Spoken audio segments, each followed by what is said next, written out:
And we are on. So, welcome everyone to the Irreverent Skeptics podcast, where irreverence and skepticism does the nasty. So, personal intro. Go for it, Mike. Mr. Bowler. Oh, I'm messing up again, ain't I? It wouldn't be a podcast. This is going to be our first fixed it in post, isn't it?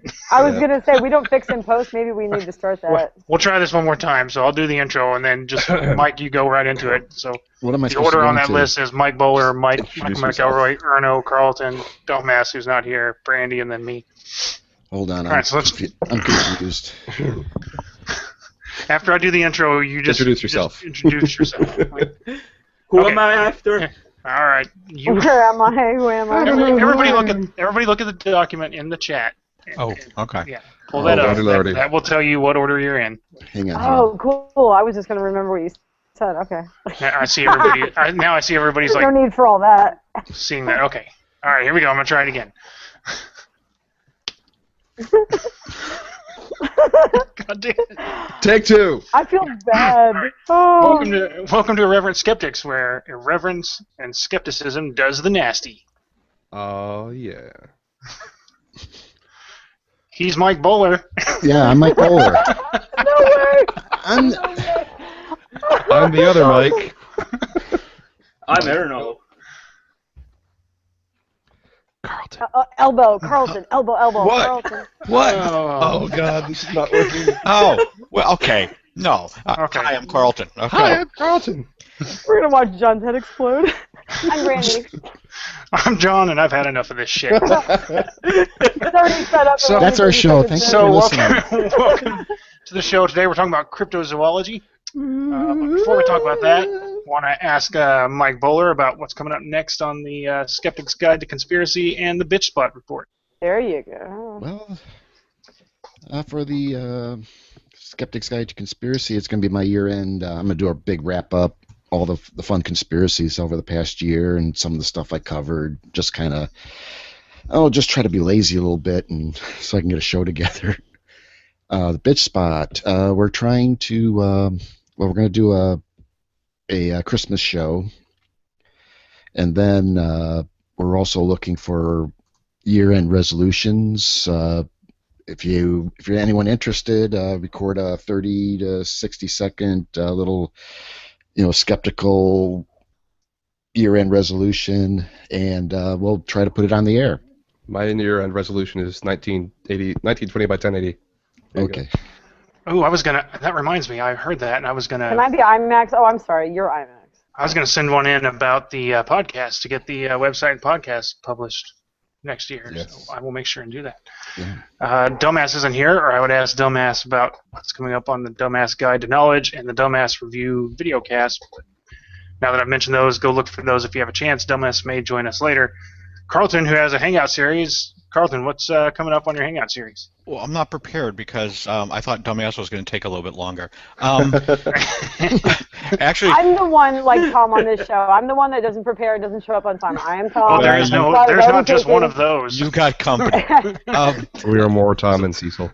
Yeah, nothing specific except that I'm moving away from doing the videos on Google and YouTube and moving more toward my blog, which is carltongeorge.wordpress.com.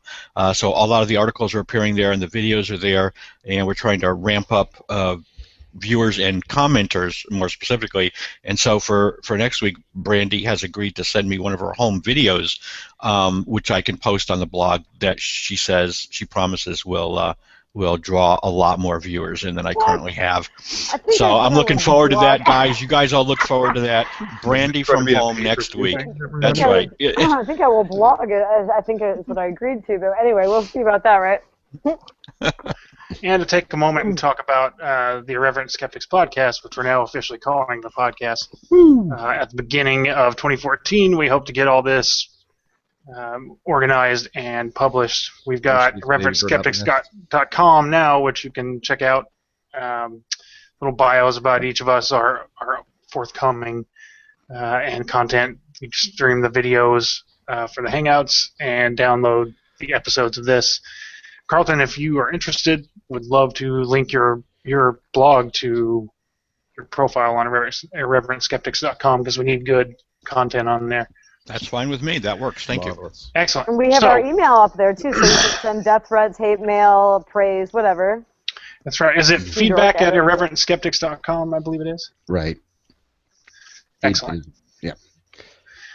All right, so cryptozoology is a pseudoscience involving the search for animals whose existence hasn't been proven. Also, animals believed to be extinct that people think they've sighted, or mythical animals, perhaps. I guess I should say that cryptids is the name of the nickname they give animals in cryptozoology, and some notable ones are Bigfoot, Yeti, Nessie.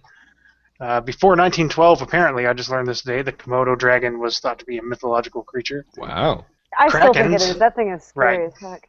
Krakens, giant squid. I have on my list. I have giant squid with question marks. It is confirmed now. The giant squids are Yeah, a that's thing. a real Yeah. thing. But But it's not like like I've seen Kraken. videos. I'm like, there's no question anymore, right? That's a real thing. Yeah, they're just Wasn't rare. there They're also a hard. colossal squid that's even bigger?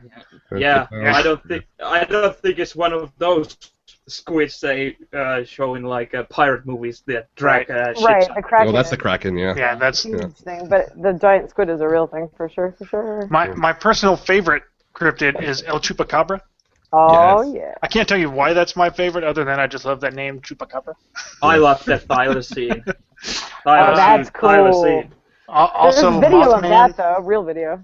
Yeah. Yes, The Mothman. Mothman, which is I've seen the which is movie. awesome. I don't know if that was anything like what the actual myth is like, though. Yeah, yes and no. From what I understand, like some of it sticks to the story, if you will, and some of it was creative license. But then I guess What did you call him? What was the name? The Mothman. Mothman. So what exactly is the And- story? and one more Mothman? one more thing. Also, the last one I was gonna mention, then we'll talk about Mothman. Was Okay. motherfucking mermaids. Motherfucking mermaids. I heard something different when you said Mothman. Sorry, I was confused there. Mathman. I haven't even seen the mermaid thing they had on what was it, History Channel or something. Oh my god, the History Channel. They should have to put it in scare quotes. It was Animal Planet, yeah. Oh, Animal Planet. They had two What do they call the body? docufictions. Evidence or something? Yeah, animals, the body, or mermaids, the body found, and mermaids, the new evidence. And they were Right. two fictional documentaries with credits listing all the actors and the roles they played, and yet people still believed them. I had a friend try to convince me it was real and just obsessed about me. You just have to watch it, you'll be convinced. And I'm like, Yeah. I happen to know it's not meant to be a real thing. Like, they put it out there as here's who acted in it, here's who directed it. Yeah, you can literally go to the IMDb pages for these and see the Uh-huh. actors and what else they've been in. But a close personal friend of mine has a relative who believes this documentary. Even when we sent her links to stories from when this first came out, saying that Animal Planet's mermaid documentary hoax fools millions yet again. And she says, "Oh, I don't care. I don't give a fuck. I think they're real." They think that this the debunking is a hoax put out by the government to hide the evidence, because that's what they say in the freaking documentary. Well, welcome, Chris. Hey, Chris. Greetings. Hey, Chris, also known as Dumbass, joining us now. Yeah, A little Chris. late, but my real name isn't Chris, by the way. right, that's I hear I music. just prefer it to Dumbass, aka Chris. Who is playing? Turn off the music. We hear music in the background. I think that may be the location Yeah. where Yeah. Dumbass is. You're gonna have to. Does Chris have his Audacity? Audacity. Yeah, Audacity going. Otherwise, we're No, gonna miss I'm in a. We have a soundtrack now. Yeah, you might want to. I'm in a little. Not talking. I'm in a little restaurant here, and they're playing music over the thing. Oh, yeah, definitely. Playing please keep your karaoke stuff bar on by if the you're not sound of it. talking. So anyway, No, just radio. back to mermaids. Back to mermaids. There you go. We just started. You didn't miss much. We just started on what are cryptids and that kind Well, of thing. he was talking about Mothman, and I swore I heard him say Muffman, and I was thinking that's not a fictional thing, is it? Yeah, but anyway. I bet it is.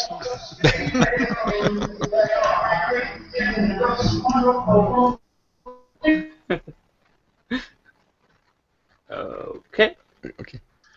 Yeah, Dumbass, I muted you for just Holy a minute because bejesus. your background Not music even was yourself when you're not overriding talking. us. Yeah, just unmute whenever you're going to talk. Looks like he may have frozen up on us. Okay, anyway. We're fumbling the mermaids here. Not fondling, fumbling. But How would you actually fondle a mermaid? Very Which carefully. part? I guess it depends on what you're into, I suppose. You know, a little scaly fish. action, huh? Like, Uh-oh. I'm not sure they have all the parts, do they? Yeah, that's, you know. What if they have like just a fishy hole? It's called a blowhole, isn't it? Or is that just for whales? Different purpose. You know, it sure That's didn't a take breathing us long hole. to get there. I have to say, that's got to be some kind of land speed record for how, Well, how this is fast where- we went straight in the. Yeah, I mean, this is where Irreverence and Skepticism does the nasty. So All you need to do is look up Rule 34 or DeviantArted or look on Tumblr. I'm sure somebody has some fan art for a guy fucking a mermaid or something. Yes. So that's not the best part about mermaids. So. Yeah. It's No. not. Daryl Hannah is the best part about mermaids. Oh, I mean, what? I thought Tom Hanks was. Never mind. What? Yeah, Daryl Hannah. Thank you. Thank Fine you. mermaid there. Thank you. There you go. So, but yeah, I guess people used to seriously believe in mermaids. Like they thought they were definitely out there somewhere. Which, oh my God! He's doing it! Chris, mute yourself. The music strikes again. Mute. Mute. Either that or I'm going to start dancing, one or the other. Oh God. Oh, I'm terrible. You don't even know. I'm so terrible. Oh, it's okay. That's really how we should start these episodes off, John. We should all do the Macarena. Worse than me dancing is me singing, so that's the only thing I could threaten you with after the dancing is so bad. There we go. Yeah, you got it. Oh yeah. So, but yeah, I guess people used to believe mermaids were a thing, and I guess it turns out a lot of the sightings turned out to be just sea creatures that people were mistaking.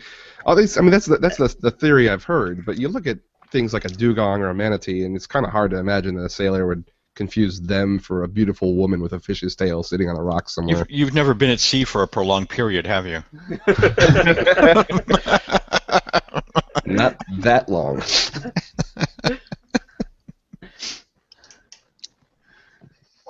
I don't have a whole lot else to add about mermaids. What little I know is probably what I've seen in cartoons and a few movies. Well, are sirens, do they count as mermaids? Sirens? Yeah. I think there's overlap. I don't think so. There's overlap in the lore about them, but I don't think they're technically the same thing. The same thing? Okay. Mm-hmm. So the We have- Mothman. You know what's interesting? Well, I want mermaids for a second. Oh, go ahead. Yeah. But no, it's just interesting. How come we don't have any freshwater mermaids, or do we? I mean, I don't we had know. like what's her name? Remember in Arthurian legend that took the sword from Arthur? The Lady of the Lake. Yeah. The Lady of the Lake. Was she Oh, a the mermaid? Nixie of the Mill Pond, I think, is some kind of. Well, no, she's not a The watery mermaid. She's kind of tart. like an evil. She's more like an evil, like lake witch or something. She's not a. I don't think a mermaid. I think Nixie of the Mill Pond. I think the Lady of the Lake is more like a spirit, not a actual mermaid. Yeah, per water se. sprite or something. Yeah. Okay. All right. Well, all right. I'm not an expert on this, we haven't, but just wondering why we didn't have a freshwater variety. Maybe because you don't have to take such long ship treks over Now, fresh water. From a scientific perspective, though, is the mermaid is she more like a porpoise or is she more like a marlin? Is she a mammal or is she a fish? From the scientific perspective, she doesn't exist. So. Well, hypothetically. I mean, I'm assuming she's a mammal, right? Well, I mean, But she has gills. In the Animal Planet documentary, the mockumentary, they tried to link mermaids to the whole aquatic ape theory, that they evolved from an ape and gained fish attributes, which just doesn't make any Also sense. nonsense. Yeah, but they probably wouldn't have mammary glands because they'll often describe having boobs, and they wouldn't have them if they weren't some kind of. Yeah. I So don't know. something like Yeah, a but whale or a But then dolphin. the problem is if you have mammary glands, why would you I be have laying nipples, right? why would you be laying eggs if like a fish? You'd be I've doing not heard live that they lay birth, wouldn't eggs. you? I don't know that they lay I don't know. eggs. Yeah, I didn't actually watch any of the Animal Planet stuff because I just found it too. Well, Just there is a gobsmackingly mammal stupid. that lays eggs. Oh, the Well, platypus. Platypus. Yeah. Yeah. And you could, But if you Yeah, but if you look at a mermaid, it doesn't appear, at least in the mermaids that I've seen, where there's anywhere for a live baby to escape from, so to speak, unless she vomits them up. How many anatomically accurate diagrams of Right. mermaids have you been looking How at? close Well, are you you know, looking at I'm it, you know? assuming Disney is doing a decent job there, and you know, giving us the real thing. You told us you hadn't researched this, mister. These are just off top of the head, babe. Under the sea. Under the sea. Exactly, but Don't get me started in my feminist rants about Ariel, please. She was a hot little mermaid. You gotta. Oh, Is there a rant about Ariel? I want to hear it. Go. There is a rant about Ariel. How about the whole theme of that movie? See what you've done now? The whole theme of that movie is you'll be happier if you just give up your family, give up your culture, and be something completely different in order to impress a man. How about that? That seems reasonable. The American dream. Yeah, seems reasonable to me. Yeah. Just saying. Just saying. She lies about who she is. She doesn't have a voice, literally. I mean, yeah, it's really an awful movie. Might be something I'd do for a really good punch. Dumbass. Okay, we got a little music there again. Music. There we go. And now he's thinking. Yeah, what so for the purpose of podcasting in the future, if possible, do your best not to be somewhere noisy. We do. Just, we do. just Yeah. hashtag That's just right. saying. We're working it all out. So let's move on to the Mothman. So Yes. the Mothman is it's a legendary creature that was reportedly seen in Point Pleasant, West Virginia, and from 15th of November 1966 to the 15th of December 1967. There was a book in '75 by John Keel called The Mothman Prophecies. That was made into a movie in 2002, which, by the way, I really liked that movie. It's pretty good. Pretty Yeah, creepy. it was a really good movie. The thing, as I understand it, Mothman sightings, I guess, predated different disasters. Specifically, there was a bridge collapse. I don't remember what the river name was there. Anyway, a bridge collapsed there in Point Pleasant, and some people who had spotted or reported having spotted the Mothman had precognitions of disaster happening. Since then, apparently there have been other Mothman sightings around the country, maybe around the world, where people claim to have precognitions of other disasters. I've heard a little bit of discussion about that on Coast to Coast with George Norrie some years back, but it's been a while. That's a show I like listening to for fun back in the day.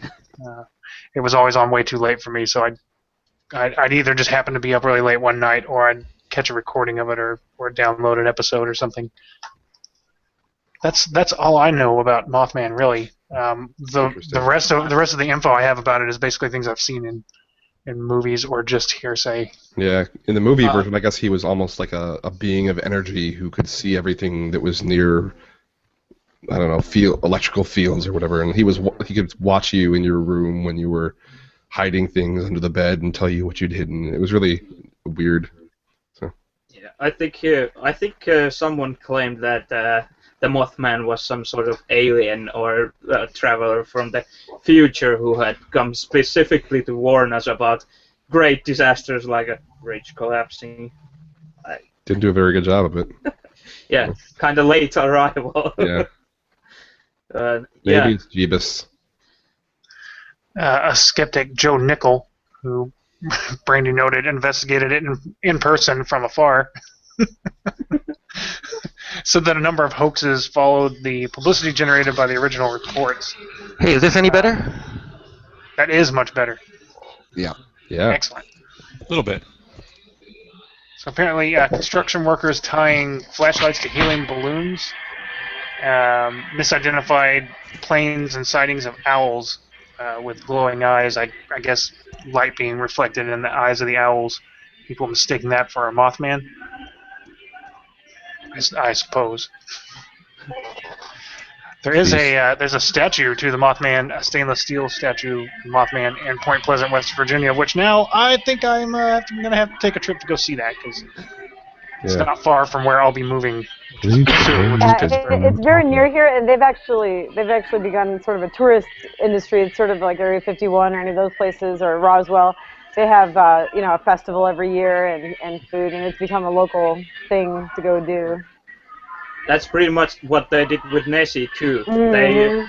They actually had a local like touristy guy fake Nessie sighting so that they would get more tourists to Loch Ness. So. Oh, no, I didn't. I got to jump in here. Can I go back to mermaid for a sec? Oh, absolutely. Okay, so two things. Interestingly, there's a disease called cyrenomyelia, or mermaid syndrome.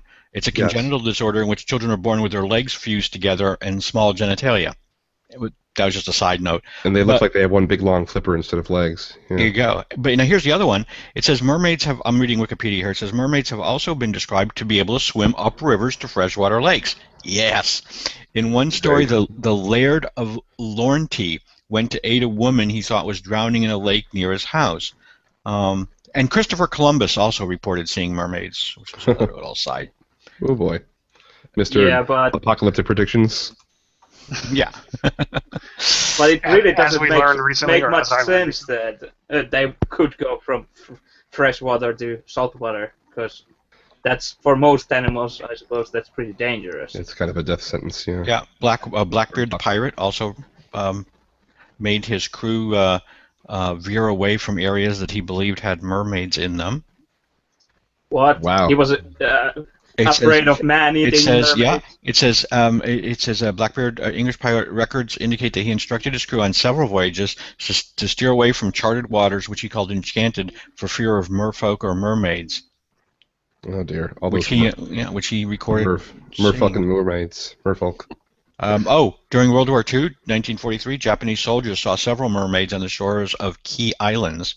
They reported seeing them swimming in the water, and one on the beach with pink skin and spikes along their head. It would have been so cool if it was spiked heels, and spikes along their heads, estimated to be about 150 centimeters tall, with limbs and faces similar to that of human, but a mouth like a carp.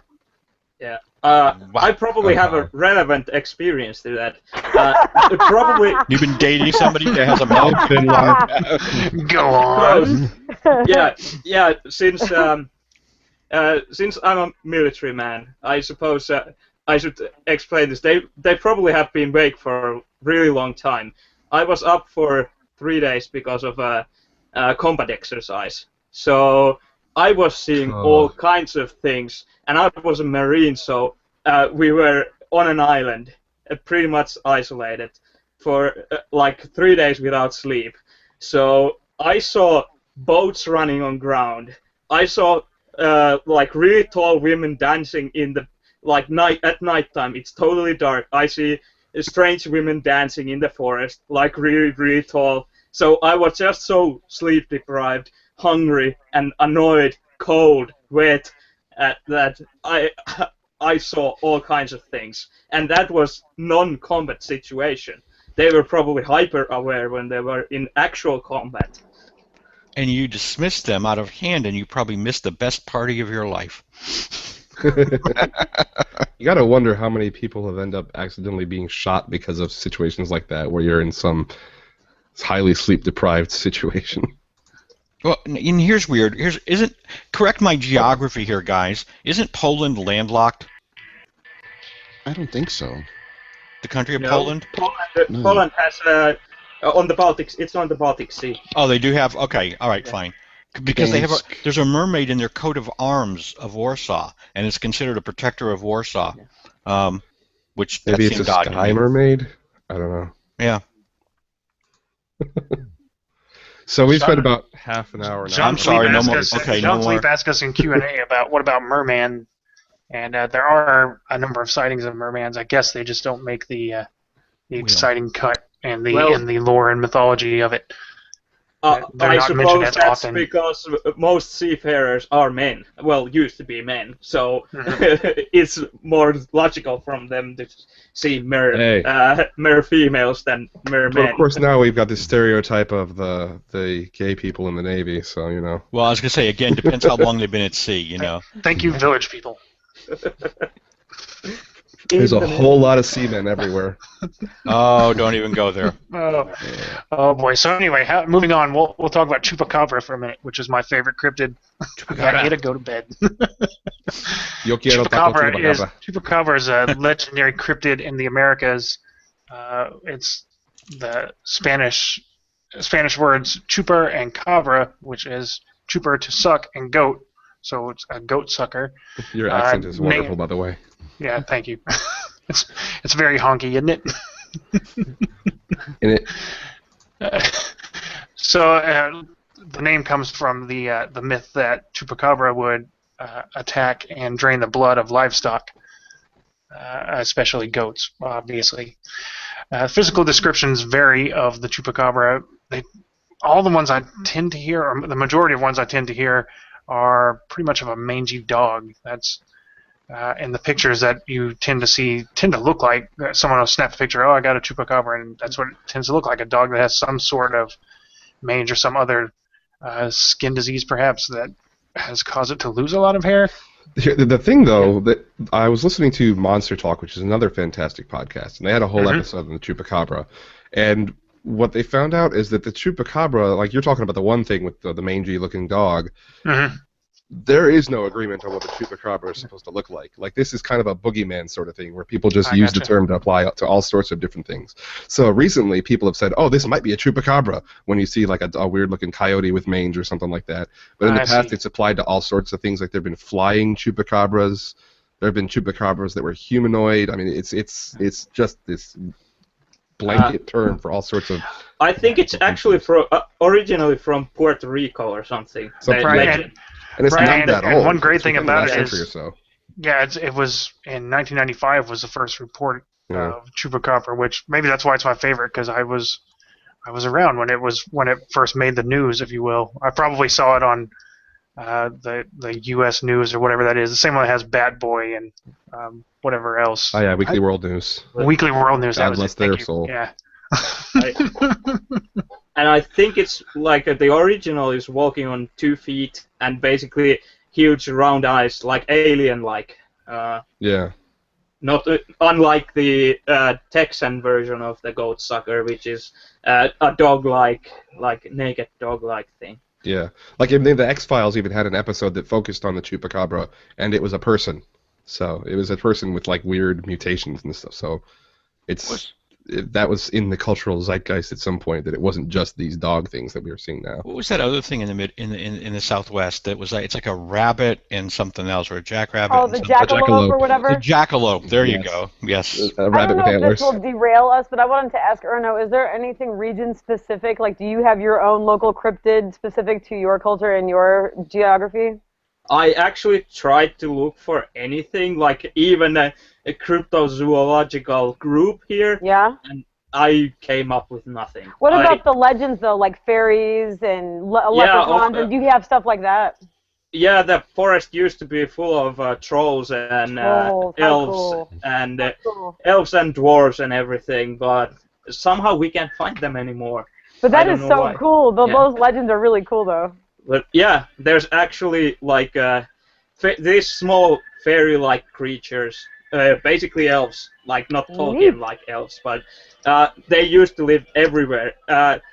Actually, Sauna has a special elf related to them, and what? Yeah, so cool. And forests, kitchens, like pretty much anything you can think of had a spirit or an elf. So your elf, your family is Sauna. Did you name that elf? Like, do you say like, hi, whatever? You know, you have a name for it or something when you get in there, like, oh, the place is looking lovely. I like what you've done with the place. Like, do you speak to it? Do you talk to it when you're a kid? No, but that would have been awesome. Yeah, like, this is our elf. This is our garden gnome. My mom loves those little garden gnomes, so I named hers. So I just think every gnome should have a name. Every fairy is like that should have a name. Yeah. It's funny, growing up, I was in the Boy Scouts, and we had, of course, our typical cryptids. We had the snipe hunts and the snipe hunt's also called sucker! Yeah. What's a snipe hunt? I never heard that. Snipe hunt. Snipes are just non-specific beasties you're supposed to go looking for in the woods. And you need to be careful, like when you go to pee, because the snipes will get you. Like you just insert like boogeyman story, or be careful, like you have to go hunting the snipe, or watch out when you put down your sleeping bag because the snipe will get you. Okay. What's funny about that? When I was a kid, I was a little science dork, and when I first heard the term snipe hunting, I was like, why would you shoot a bird? Why would you want to shoot some birds? They're actually birds. I'm like, why would someone do that? I don't understand. It took me forever to realize that it had a whole entirely different meaning. Snape hunting? Yeah, we would send the greenhorns out with a bag, and there was the other kids would be we'd make noise and throw stuff at them, and they're supposed to catch these snipe in the bag, type of thing. And it's, of course, late at night, so you can't see what's really going on, and it was when they did it to me, it's like, okay, it's like, you're throwing rocks at us, dude. I mean, all right, so moving on, in the early 30s was the first reports or world attention of reports of the Loch Ness Monster, which, is that even a thing anymore? By the way, like I've not heard anything about the Loch Ness Monster. Last year there were some new pictures of the Loch Ness Monster, which were basically just like waves in the ocean, in the loch, that they thought would have been the same as all the others, then basically. Yeah. Oh, there wasn't even a thing. It was just waves. There was no object in the picture. Yeah, I think they are still scanning the lake, even though it has been scanned from like top to bottom. Well, 80s, sonar, I suppose. Seismograph, right? Yeah. Mm-hmm. So only so much you can look at. I mean, it's not like it's an infinite volume lake or something. Yeah, I've been to that lake. It's kind of big, but it never could hold something there. Like. It's a big lake. Did you take a selfie with Nessie? Is there a picture of you and this like brontosaurus or whatever, like buddies? No. Denver, the last dinosaur. So the most common speculation is that it's a plesiosaurus. A plesiosaur? Why? How could that even be? That's so crazy. How could that be? Yeah, that's basically and if there was the one, that was the one of something. How is that? Right. So you last Mohican, like, come on. What gets me is that the pictures that people have made, like the artist reconstructions, look nothing like plesiosaurs. Like the original ones that they came up with. It looks like Dino this big, from long, graceful, curving neck. Yeah, and it's Dino plesiosaurs from are nothing like that. From Flintstones. That's exactly what it looks like, Dino. Yeah. And if they have a breeding population over there, there's that just the would one. mean they've gone through very little evolution during that time span. And that's another thing. Yeah, I mean, when you have a small habitat like that, creatures tend to diminish in size over time. Dwarf, to fit their environment. Or actually grow gigantic. Well, not to mention, if they're reproducing, it should be a lot easier to find one. If we've got half a dozen of them in the lake, you'd notice a few local sheep or something go missing when they get somebody would have caught one on a fishing line. Yeah, there's not enough fish in that lake to feed. I mean, if we're talking about a dinosaur, a baby dinosaur. Not a dinosaur. I guess plesiosaurs aren't technically dinosaurs. Apparently, on the 27th of August this year, David Elder presented a 5-minute video of a mysterious wave in the loch that he believed was being produced by a 15-foot solid black object just like under the surface of the water.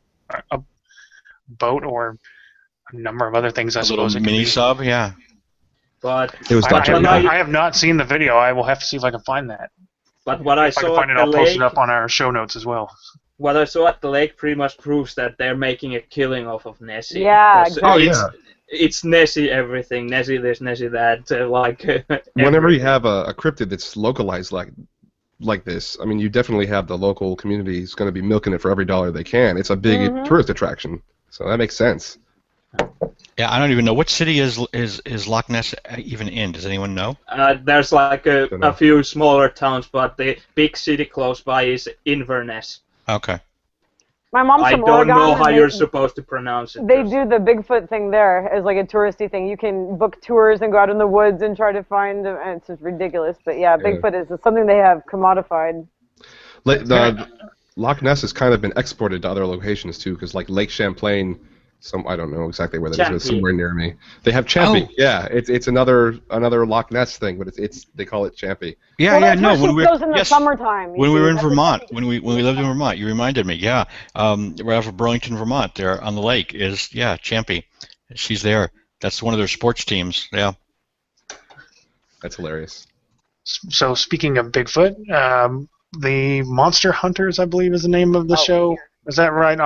That one's on so. actually on History Channel. Why Now I'll never know. Sasquatch, I'm talking about. Jackasses with History trail channel. cams. Is that what that is? Yeah, so Monster Hunters apparently came to Oklahoma and southeast Oklahoma. We have some forest, I'm told, here in southeast Oklahoma, and Apparently some very good drugs been told. I was not aware of. God. forest here is nothing like forest in mountainous regions.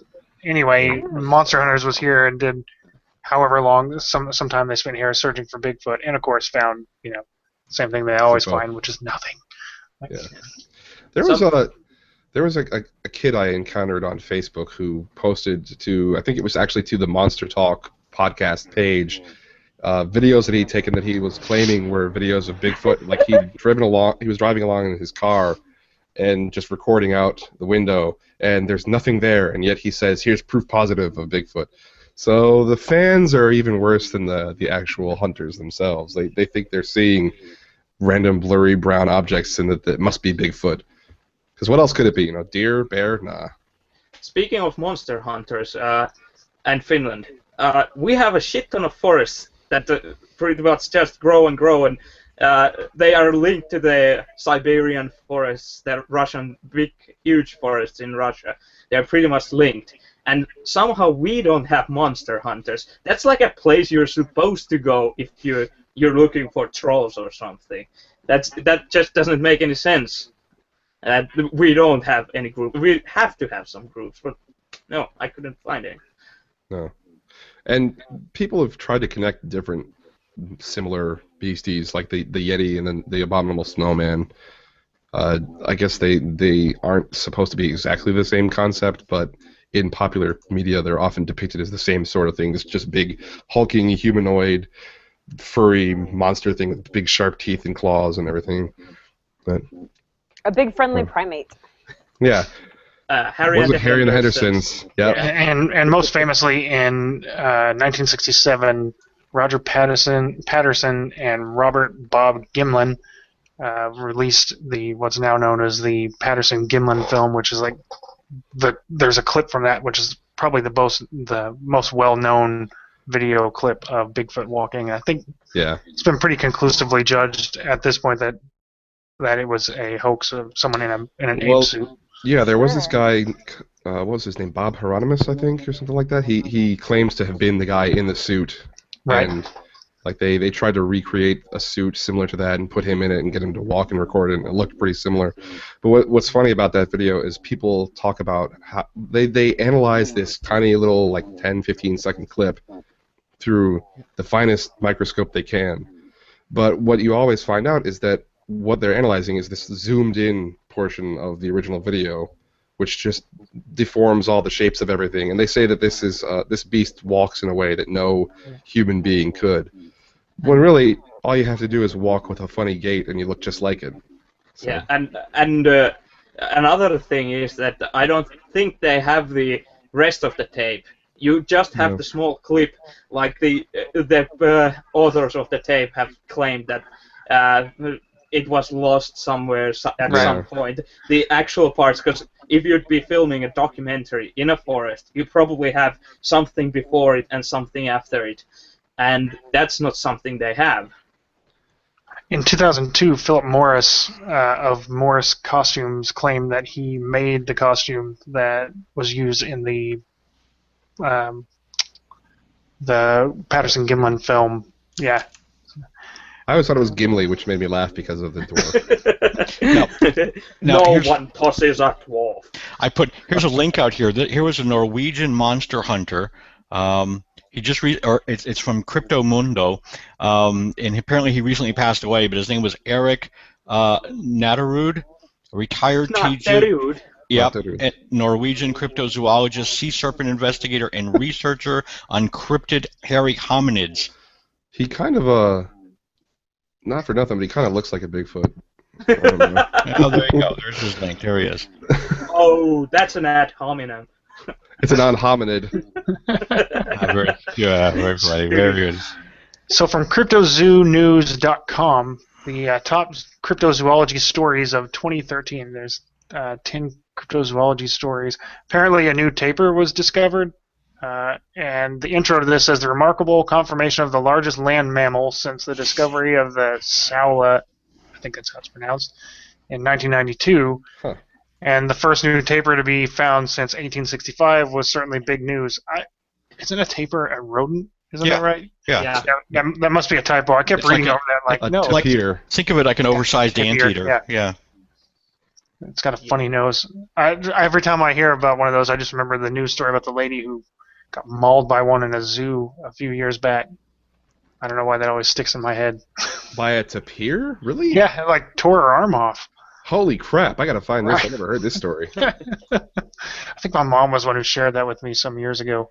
We mentioned the Komodo dragon just briefly. Sharon Stone's boyfriend or husband or someone got bit by a captive Komodo dragon at a zoo, or I don't know. Somehow they got special access, and you know how filthy, scary those things are. And it bit its foot, and he had very serious complications. Their mouth is a weapon, a biological weapon. Yeah.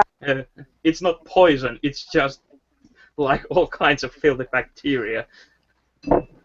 Well, there's been some debate about that. I can't remember what they finally found, but there's been discussion of whether it is just bacteria or there actually is venom. There's a story from National Geographic back in May of '09 titled "Komodo Dragons Kill with Venom, Researchers Find." So, Okay. I don't know. But you're right, their mouths are just filthy and full of bacteria and nastiness. Although I don't know if it's more so than usual. That would be an interesting question. Because I know that even human mouths are just nasty cesspools of Yeah, but I want to say he almost died. I don't know if he had to get amputated. It was a big deal. Gangrene, all kinds of nasty set in because of how the viral load or bacterial load of how much, per ounce of spit or whatever. It's just unbearable. The human immune system can't handle it for sure. It's not like a dog bite where, you just can be sore. This was a big deal that went on for a while. Sharon Stone's husband, I think it was.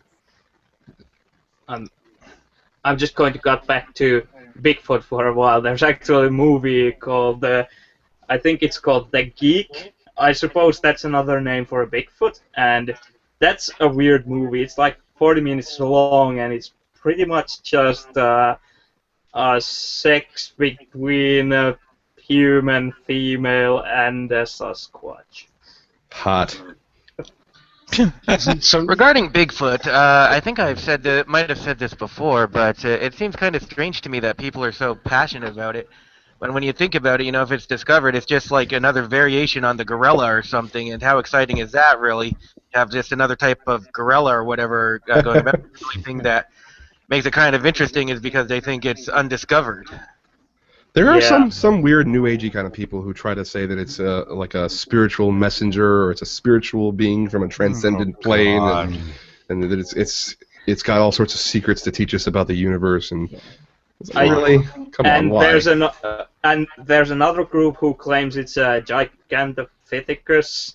Maybe that's how you pronounce it. Yeah, it's some kind of a monkey from ye olde era.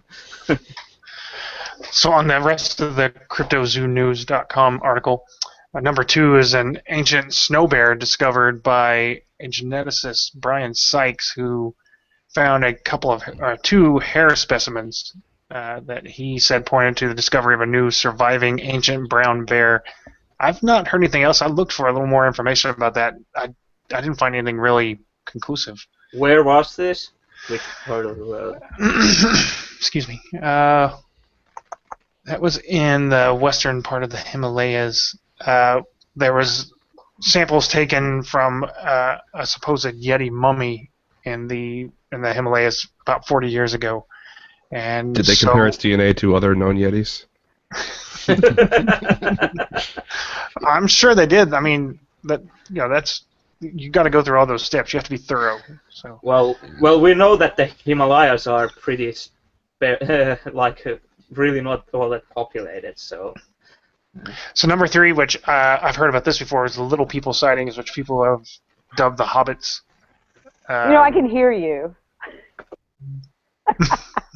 Is it people that have cited? Is it people that have cited little I people, prefer or this is it, from midgets. or is it Little little people have people cited that are things. actually doing the sightings?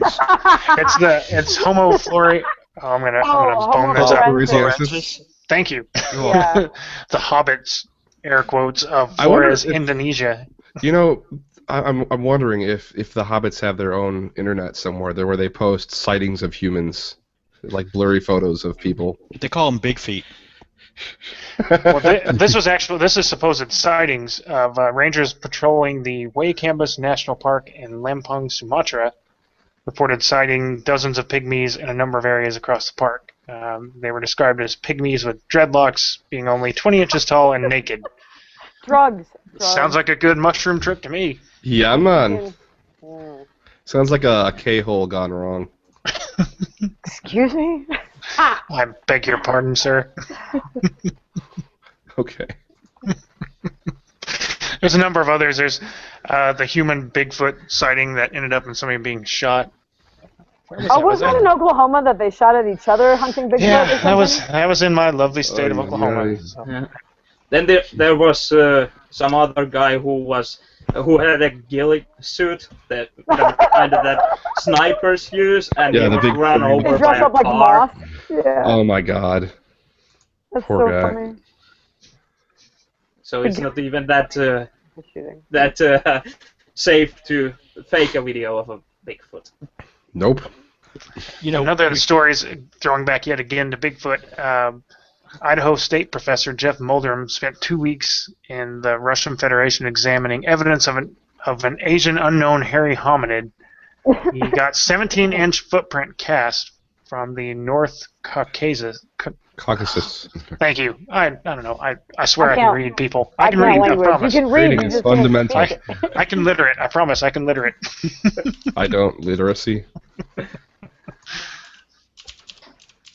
And I think that's all from that list. There's more on that list, and I'll link that on the There's show been notes. That's all. a lot of supposed footprint casts that have been made. I know that sometimes footprint casts have been made that are actual footprint casts, and they've been promoted as like a footprint of a Bigfoot, and they turn out to be like weird combination of a human footprint and animal footprints that look like toes, or they're just weird animal footprints that people didn't recognize, and they thought that they were a cryptid. Mm-hmm. But Bear there paws was get a- mistaken for giant primates when actually they just have our exact same hands. You could Yeah. take a cast of my foot and call it a Yeah, I baby was just thinking that, Bigfoot. but I wasn't going to say it. Or like Well, I someone. have size 14. well, that's what I'm Yeah, thinking. same 'cause here. you said- Size 14 here, so it'd you be said- like baby Bigfoot. Right. So you said this guy had a. You said this is a Bigfoot guy and he's Asian, right? This Uh-oh. this could have been Yao Ming. Oh God. I'm backing away slowly. Funny you say that, because I was going to say that like someone with the foot size of Shaquille O'Neal could easily Exactly. fake up a Bigfoot. But I continuously have been referring back today to Monster Talk because they're an excellent show and they have a lot of really fascinating guests come on. They had a guy come on who was a forensic investigator for police somewhere, I can't remember, for several decades, and that he kind of, just as a matter of his work, became a semi-expert in the footprints of various primate species, and that he was given some footprint casting that he said appeared to be a non-human primate of unknown origin. And but the thing is, you listen to this guy talk. He's not like one of these avid Bigfoot fanatics out there. He's just the guy who's doing his job, and he gets this thing, and he says, "Oh yeah, this seems like a primate, but I don't know what it is." And he's not willing to say, "Well, it's a Bigfoot." But But the actual fans of Bigfoot are going to hang on to that. Oh, Yeah, yeah, exactly. it's primate, that's Bigfoot. Yeah. God of the primate of the gaps, and Bigfoot of the it gaps. has to do with things the dermal ridges. I guess they're kind of like the fingerprint patterns that you'll see in feet. That I guess only primates and a few other, like I think koalas have them as well. But when you see those in a footprint or handprint, you're pretty much guaranteed that you're seeing something that's a primate. And he was seeing these in these footprints, but they didn't appear to be produced by humans or any primate that he was familiar with. So, but all that means is there's an unknown, which is the sort of anomaly that cryptozoologists like to look for, and they say an anomaly is proof of their theory. So, I hate the gaps argument. That's the worst thing I know. Well, you can't unprove it. Yeah. You can't prove it wasn't not a non-Bigfoot. That's science. That right there is science if I've ever heard it, folks. With that, unless we have any other cryptids anyone here wants to talk about, I think we'll wrap it up there. Hey, let me do something here. I'm not falling for that again, Mike. This is not Omegle. This is not. I've been in therapy for 2 years since the last time I fell for that. Okay. Yeah. You see this guy here? Are you seeing the? Oh, the giant grasshopper. Yeah, yeah. Giant grasshopper. This is one of my favorites actually, because my grandmother was really big into those Weekly World News. Oh yeah. National Enquirer. The paper. Right, and the tabloids. The paper. Yeah, and they would show this picture as this guy, and I saw it quite a few times going through her stack of newspapers. I think the guy's just very small, actually. Yeah. It's one of the hobbits. He's one of the little people right there. I actually, in my great-grandmother, when she passed away, we were going through all her stuff and sorting it out, and I found this really neat postcard with this guy on it, and it was actually, welcome to Texas, or come to Texas, where everyth's big. Everything's bigger in Texas. This was an advertisement to get you to go to Texas. But the photo says Montana. It's I've got the card. It says everything's big in Texas. That's funny. That including our bullshit stories. That's awesome. That's awesome though. I've never heard of the giant grasshopper. That's badass. Yeah, it was one of my favorites. You have reminded me of a bunch of photos that have been passed around the internet, usually by people who are trying to defend some religious story about skeletons of giant humans that have been found. And I've seen creationists try to tie this in with the story of giants who lived before the age of Noah. And invariably it turns out that either the skeleton picture is just a complete Photoshop, or what you're seeing is a normal-sized human skeleton that the bones have separated and settled out as the body decomposed. And then there was this whole, I guess back in the 1800s, there was this whole spate of a bunch of people bringing up these skeletons that they said were the skeletons of giants that had been discovered in the American West or whatever.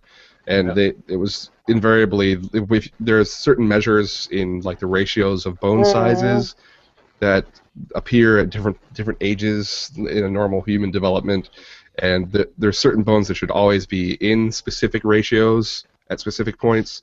And it turns out that when you look at these skeletons of giants, they just have normal human ratios.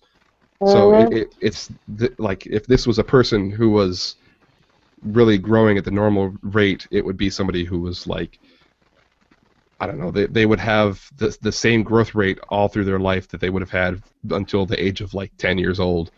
And they would be 60 years old and 12 feet tall, but instead they have the bone thickness and the bone sizes of I don't know.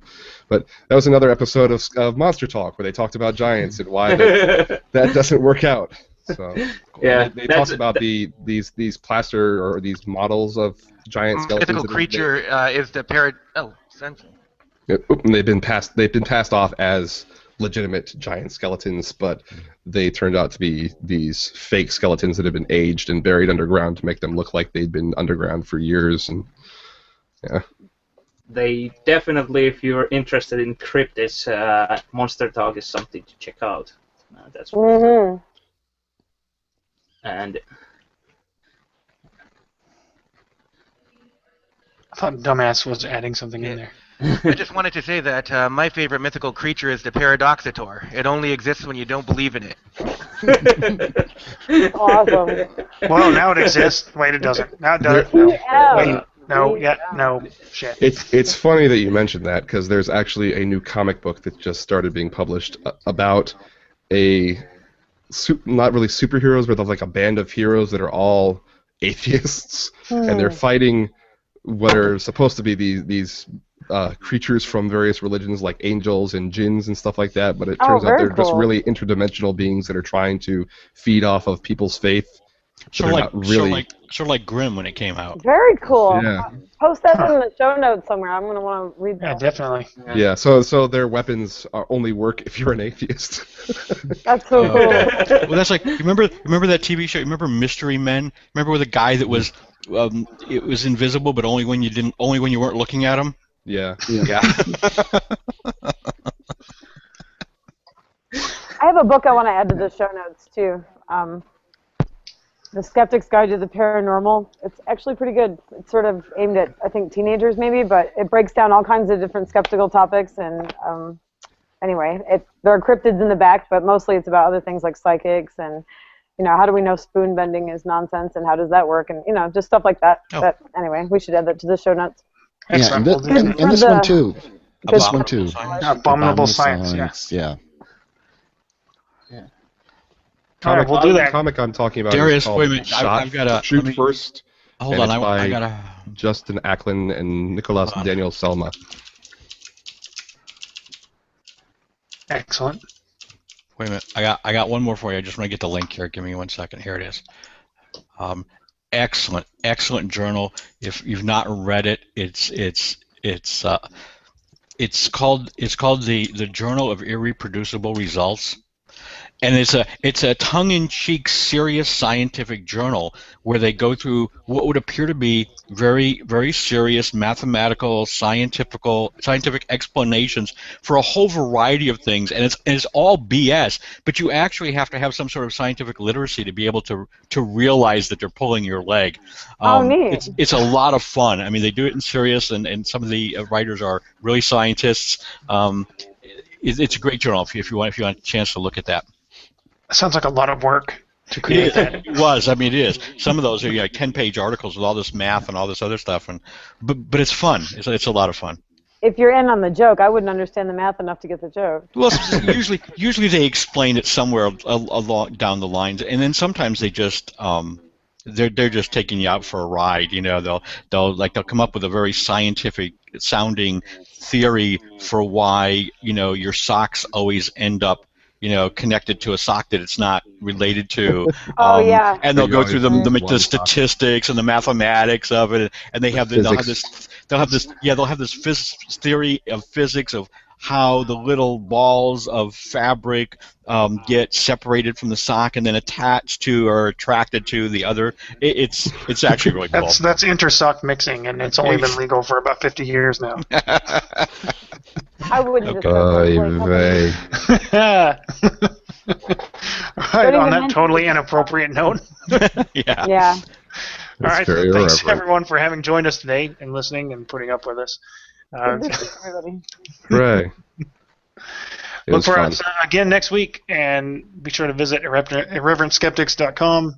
The site is coming along. It will be fleshed out even more in the coming weeks. And By our the time email we get does this work. thing, You by can the send time we a get this email thing does work. published, And it'll probably be up and running and beautiful. fan mail, hate mail, death threats, everything can go to Irreverent Skeptics. I'm She-Dork at Irreverent Skeptics. I've already forgotten what mine is. He dork. He-dork? He-dork. Okay. He-dork. And I'm John Omby at irreverentskeptics.com. And there's also feedback at irreverentskeptics.com. You can go there and find all the links for everybody. You can send us all kinds of wonderful or terrible email. I will. Hate mail, you love send me, mail, if you feedback. send me a shitty email, I will respond to it on the Let show. me I promise. Yes. just interject one small thing. I did get a mention. Hillbilly God on Twitter did tell me not to worry my pretty little head and asked me don't I have knitting or something to do because I said how's the Atheist War on Christmas going? We're winning, something like that. And he responded. So Hillbilly God is real. I will say God is not real perhaps, but Hillbilly God definitely real because he responded to me. So that's definitely true. Well, I'm Yep. convinced. That's all you need to know. That's all you need to know. All right, so last thoughts, Mike Bowler. I Anything have to no add last in? thoughts. Excellent. Michael McElroy, last thoughts. I ain't got nothing to share with y'all. All right, then. Carlton, last thoughts. Same thing. Nothing here. Good time. Yeah, that's it. Erno, final thoughts from you? Yeah. Why didn't we talk about thylacines? Damn it. We'll do a part We'll 2 put, maybe. we'll put that in There's the a lot. addendum. There's a lot of content. Cryptozoology Part 2. Dumbass, any final thoughts?